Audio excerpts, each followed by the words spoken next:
प्रधानमंत्री नरेंद्र मोदी ने भुवनेश्वर में Utkarsh Odisha make in Odisha conclave 2025 और मेक इन ओडिशा प्रदर्शनी का उद्घाटन किया। इस दौरान अपने संबोधन में उन्होंने बताया कि जनवरी 2025 में यह उनकी ओडिशा की दूसरी यात्रा है। उन्होंने प्रवासी भारतीय दिवस 2025 के उद्घाटन को भी याद किया। प्रधानमंत्री ने कहा कि इस बार का make in India Odisha conclave अब तक का सबसे बड़ा व्यापार सम्मेलन है, जिसमें 5.6 गुना अधिक निवेशक भाग ले रहे हैं। इस सफलता के लिए उन्होंने ओडिशा के लोगों और सरकार को बधाई दी।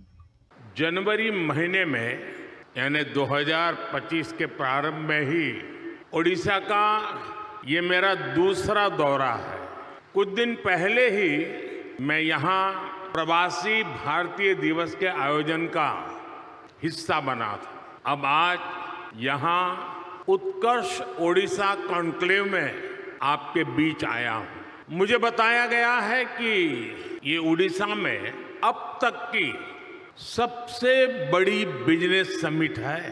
पहले के मुकाबले 5-6 गुना ज्यादा इन्वेस्टर्स इसमें पार्टिसिपेट कर रहे हैं। मैं ओडिशा के लोगों को, ओडिशा सरकार को इस शानदार आयोजन के लिए बहुत बहुत बधाई देता हूं।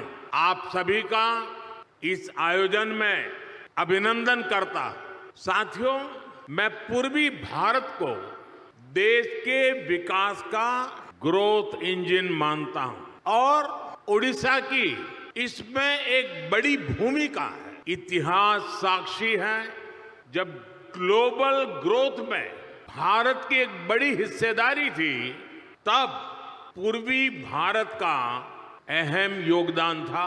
पूर्वी भारत में देश के बड़े इंडस्ट्रियल हब थे, पोर्ट्स थे, ट्रेड हब थे।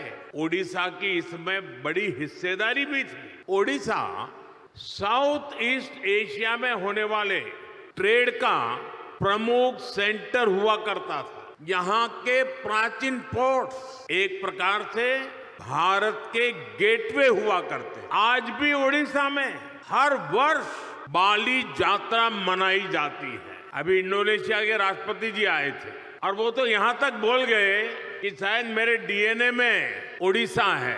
साथियों, ये ओडिशा उस लेगेसी को सेलिब्रेट करती है जो ओडिशा को साउथ ईस्ट एशिया से जोड़ती है। अब 21वीं सदी में ओडिशा अपनी उस गौरवशाली विरासत को फिर से रिवाइव करने में जुट गया है। हाल में ही सिंगापुर के प्रेसिडेंट ओडिशा होकर गए हैं। सिंगापुर ओडिशा के साथ संबंधों को लेकर बहुत ही उत्साहित है। आसियान देशों ने भी ओडिशा के साथ ट्रेड और ट्रेडिशन के कनेक्ट को मजबूती देने में दिलचस्पी दिखाई है। आज इस क्षेत्र में संभावनाओं के इतने द्वार खुल रहे हैं जितने आजादी के बाद पहले कभी नहीं खुले। मैं यहां उपस्थित हर इन्वेस्टर्स का आह्वान करूंगा और हमारे मुख्यमंत्री जी ने जो बात कही, मैं इसको दोहराना चाहूंगा। यही समय है, सही समय है। ओडिशा की इस विकास यात्रा में आपका निवेश आपको सफलता की नई बुलंदियों पर पहुंचाएगा और ये मोदी की गारंटी है। साथियों, आज भारत विकास के ऐसे पथ पर चल रहा है जिसको करोड़ों लोगों की एस्पिरेशंस ड्राइव कर रही।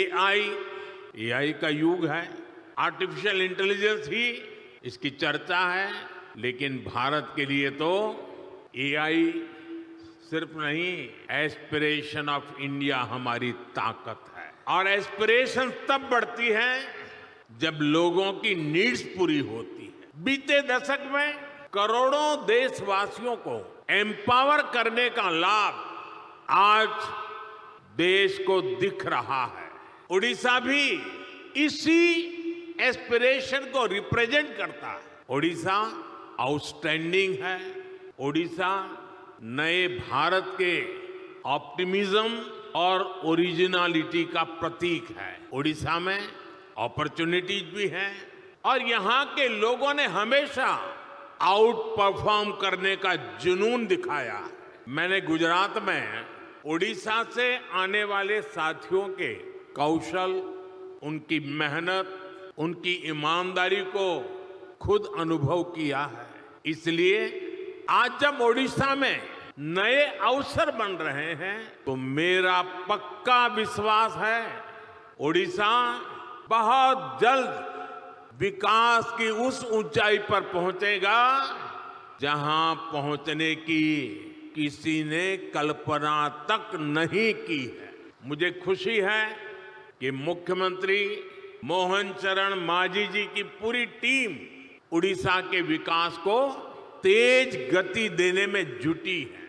Food processing, petrochemical, port lead development, fisheries, IT, edutech, textile, tourism, mining, green energy, ऐसी हर इंडस्ट्री में उड़ीसा भारत के लीडिंग राज्यों में से एक बन रहा है।